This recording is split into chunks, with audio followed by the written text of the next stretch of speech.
A face oculta da guerrilha brasileira. Acusados de traição, militantes políticos acabavam assassinados pelos próprios companheiros de partido. Eram os chamados justiçamentos, execuções determinadas em julgamentos sumários sem direito à defesa. Um homem que participava desses tribunais resolve contar suas histórias. Casos de um passado doloroso que só agora vem à tona. Você mata o seu amigo, você entrega seu pai e sua mãe. É isso que faz a guerra. Já utilizados em outros momentos da história brasileira, os chamados justiçamentos de militantes são retomados no início dos anos 70. É quando entra em declínio a guerrilha urbana contra o governo militar, implantado em 64.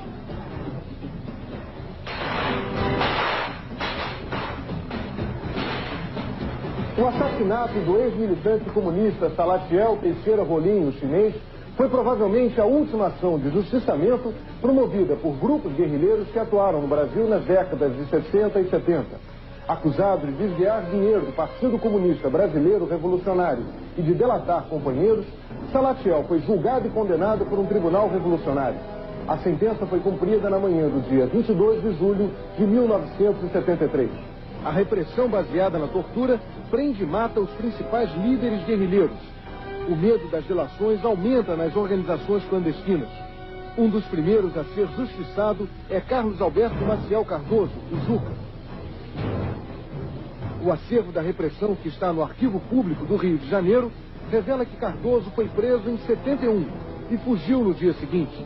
A pessoa chegou a reconhecer que tinha sido presa e tinha feito um acordo com a repressão de voltar para entregar a organização. Então a organização justiçou ele. No dia 13 de novembro, 4 dias depois da prisão, Cardoso foi morto num subúrbio do Rio. Terroristas que pretendiam promover uma revolução socialista no Brasil nos moldes do regime implantado em Cuba. Esses grupos eram formados por pessoas que hoje fazem parte da política nacional. Entre eles, Dilma Havana Rousseff, integrante das organizações guerrilheiras Polop, Colina e VAR Palmares. Julho de 1968, Major Edward é assassinado com 10 tiros pelo Comando de Libertação Nacional após ser confundido com o captor de Che Guevara. Julho de 1968, Dilma Rousseff era uma das líderes mais ativas do Comando de Libertação Nacional. Qual o grau de envolvimento de Dilma nesse crime? A imprensa buscou obter essa informação, mas por determinação do Superior Tribunal Militar, o processo de Dilma, que antes era público, foi separado dos demais e trancado num cofre. Agora, véspera da eleição, o Brasil tem o direito de saber qual a participação de Dilma nesse e nos demais crimes de roubo, sequestro e assassinato. Não é possível que os brasileiros votem sem saber toda a verdade. São Paulo, terça-feira, 26 de junho de 1968. Um grupo de terroristas explode uma caminhoneta no QG do Exército em São Paulo.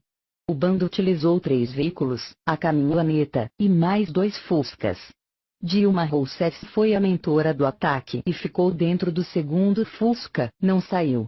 No ataque morreu o jovem Mário Cosel Filho. O atentado deixou diversos feridos e causou muito terror na cidade de São Paulo e no Brasil. O grupo de Dilma Rousseff queria derrubar o governo militar para implantar a ditadura dos marginais. E julgava que era preciso sair cometendo atos de terrorismo pelo país. Assaltou, roubou, sequestrou, matou. Cometeram toda a espécie de crime que você possa imaginar. Meu treinamento foi na Floresta da Tijuca. O João Lopes Salgado, que é ex-militar, treinou todo mundo. Pegou umas balas de INA, era a metralhadora que a gente usava, do Exército. A gente roubava nas guaritas, aqui no Leblon, entendeu? Bom, nós temos que fazer uma ação de propaganda armada que mobilize o povo, mostrar que é viável tomar em armas, desmoralizar um governo. Era o triunvirato. Acabado o tratamento, fui para Cuba. Não sei quanto tempo. Fiquei o treinamento todo e fiquei esperando lá o passaporte falso da organização para poder sair de Cuba. Aí acabou chegando o passaporte falso em Praga, eu fui para Praga, troquei o passaporte cubano e peguei o brasileiro falso. Meus amigos eram todos comunistas, né? A gente botava para quebrar o movimento social de tomada do poder, é isso que nós queríamos, e transformação daquilo em socialismo. E que nós não éramos exatamente contra a ditadura, nós éramos contra a ditadura militar burguesa, mas nós éramos a favor da ditadura do proletariado. Isso ninguém diz, mas tem que dizer, faz parte da nossa história. Nós éramos bem esquerdistas dentro da organização, nós éramos bem esquerdistas.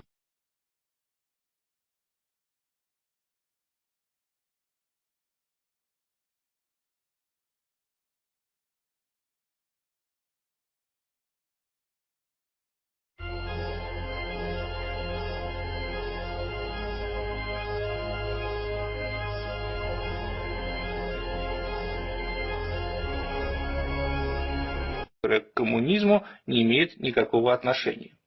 Михаил Васильевич, что мы можем по этому поводу сказать? Можно сказать, что есть хорошие работы людей, которые вот на этой позиции стоят. Хорошие. Вот я, например, привел бы книгу Бушкова «Красный монарх» и «Ледяной трон». Вот один том «Красный монарх». И в этом томе Бушков, который до этого всякие фантастические, исторические романы написал, видимо, денег достаточно набрал, и решил написать книгу про Сталина хорошую. И она хороша тем, что независимо от позиции самого автора, что он считает, что он красный монарх и все, дескать, это коммунизм, к этому не имеет никакого отношения.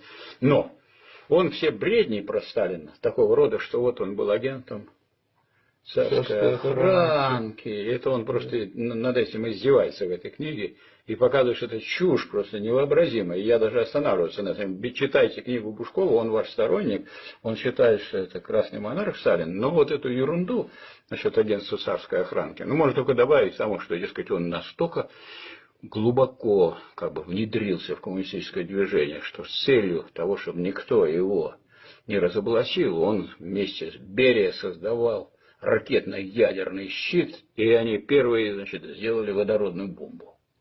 Но Антонов Овсеенко, вот тот, который сыночек, который, я слышал о его живьем в Доме политпросвещения, он рассказывал, у меня метод такой. Факты, документы, рассказы, анекдоты, слухи. И вот он из этой каши вытаскивал всякую чушь, вот это вот насчет того, что Сталин агент царской охранки. Вот это все Бушков, так сказать, просто, ну, растоптал просто эту глупость в своей этой книге. Второе, для того, чтобы это было все очень аргументировано, он, тот материал, который является редким, вот эти процессы 30-х годов, которые пытаются представить как нарушение законности, он их распечатал в своей книге, за что ему большое спасибо должны дать историки, независимо от того, согласны они с ним, не согласны. Большое спасибо, потому что это надо было где-то доставать, это надо было где-то искать, а тут вы открываете Бушкова, там все это есть. А во втором томе «Ледяной трон», там, значит, Берия о парторганизациях за Кавказе. Хорошая историческая работа. То есть вот такую работу проделал Бушков, и я еще раз повторяю, очень ценную. Другое дело, что ну вот он там не злобно выступает за то, что это, так сказать, Сталин не коммунист. Но это, я думаю, ну легко как бы, с этим поспорить, потому что, ну, во-первых, Сталин начинал свое дело с рабочего движения, да, с самых молодых ногтей. Во-вторых, известно, что первый коллективный договор был составлен на бакинских промыслах и организовал за стачку на бакинских промыслах товарищ Сталин. То есть занимался тем, чем занимался в свое время Ленин. Ленин, потому что начал с создания Союза борьбы за освобождение рабочего класса. Правда, это всем известно. И по этому делу Союза борьбы за освобождение рабочего класса Ленина засадили сначала в тюрьму, вот это сейчас на Шпалерной, бывшая, так сказать, тюрьма, с высоким так очень забором. Год он там просидел, делал там зарядку, чтобы так быть в хорошем самочувствии, а потом его отправили в ссылку. Ну, как известно, Сталин превзошел Ленина по части отсидки и ссылок многократных. Так что, если с этой стороны брать, точно ученик. Точно учился тоже не бояться ни тюрем, ни ссылок. И значительная часть его жизни так и прошла. То есть эти люди, занимали определенную позицию.